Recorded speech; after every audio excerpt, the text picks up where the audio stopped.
When we physicists look in outer space for alien life, we don't look for little green men. We look for type 1, type 2, and type 3 civilizations. A type 1 civilization has harnessed planetary power. They control earthquakes, the weather, volcanoes. They have cities on the ocean. Anything planetary, they control. That's type 1. A type 2 civilization is stellar. They've exhausted the power of the planet, and they get their energy directly from their mother star. They don't get a suntan on the weekend. They use solar flares. They use the power of the sun itself to energize their huge machines. Eventually, they exhaust the power of the star, and they go galactic.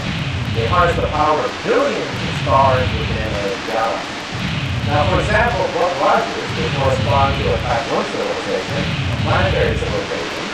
Star Trek and the Federation of Planets, who colonized the three-star system, would correspond to a type 2 system.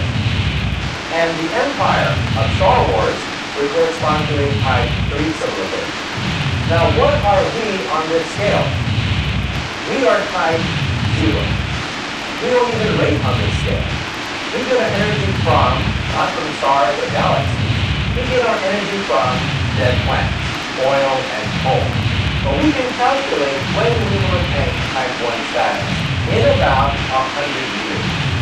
Now, every time I read a newspaper, I see evidence of this historic transition from type 0 to type 1. And I am privileged to be alive in the most important era in the history of the human race, the transition from type 0 to type 1. I read a newspaper, and I see evidence of this everywhere. What is the European Union? The European Union has been formed to oppose NAFTA, that is, the United States, Canada, and Mexico. But why? Because we're seeing the beginnings of a type 1 economy. Huge, highly-carried trading blocks are the beginnings of a type 1 economy. And what language will this type 1 economy speak? Everywhere I go around the world, I find that the elites all speak English as a second language. In the future, the planet Earth will be like that. Everyone will speak their own native language, but on top of that, there will be a type 1 language, probably English. There's also going to be a type 1 culture and a type 1 political system as well. You can go anywhere on the planet Earth and show people pictures of two individuals that are instantly recognizable by any human. Madonna and Arnold Schwarzenegger. In other words, we're talking about Hollywood movies. We're talking about rock and roll, rap music, blue jeans. That's going to be the planetary culture of the planet Earth. And what is the Internet? The Internet is the beginning of a type 1 telephone system. That's all it is. And so this transition is perhaps the most important transition of all time. Some people don't want it. They fear this transition because this transition is to a planetary civilization tolerant of many cultures. These are the terrorists. Within their gut, they fear this because they know they are witnessing the birth pangs of the beginning of a new planetary civilization, and the terrorists want nothing to do with it.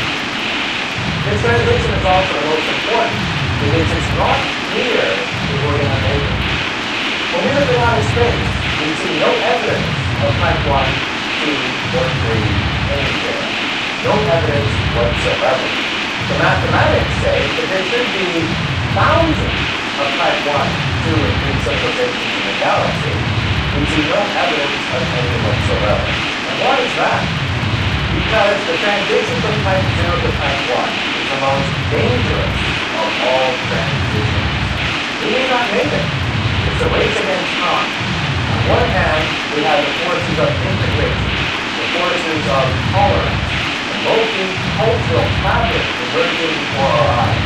On the other hand, we have weapons of mass destruction, germ warfare, nuclear warfare, also the rise of international terrorism.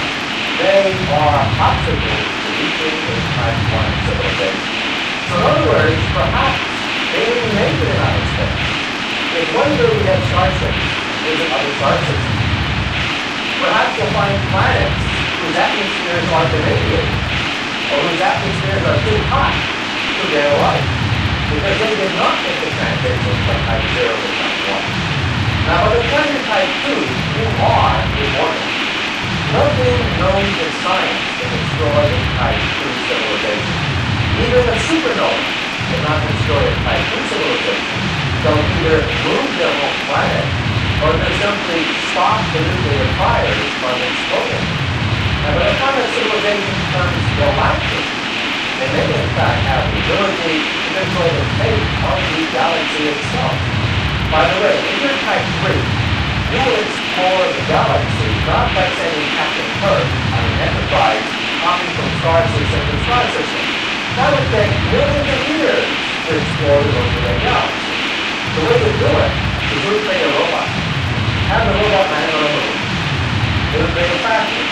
It would make millions of copies of itself on this moon, it's quite stable, and send these to other moons.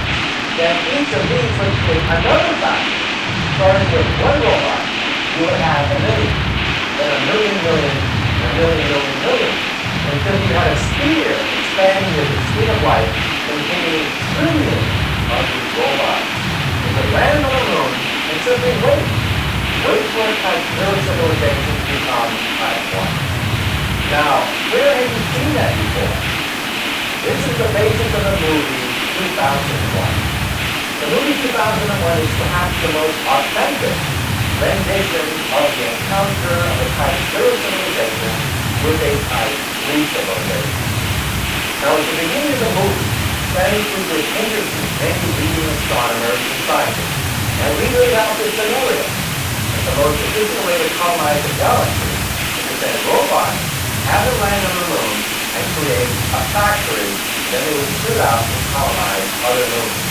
But at the last minute, Kubrick cut the first 5 minutes of his own film, and the film became super mystical. And the next time you see that movie, realize that the monolith on the moon is perhaps the remnant of a passive type 3 civilization waiting for our type 0 civilization to become type 1. And how long before we have an operating moon base capable of detecting such a monolith? Perhaps 100 years. So again, the generation now alive and our grandchildren are the most important generation ever to walk the surface of the earth. We are the generation that will determine whether we make the transition from type 0 to type 1, or we destroy ourselves because of our arrogance and our love.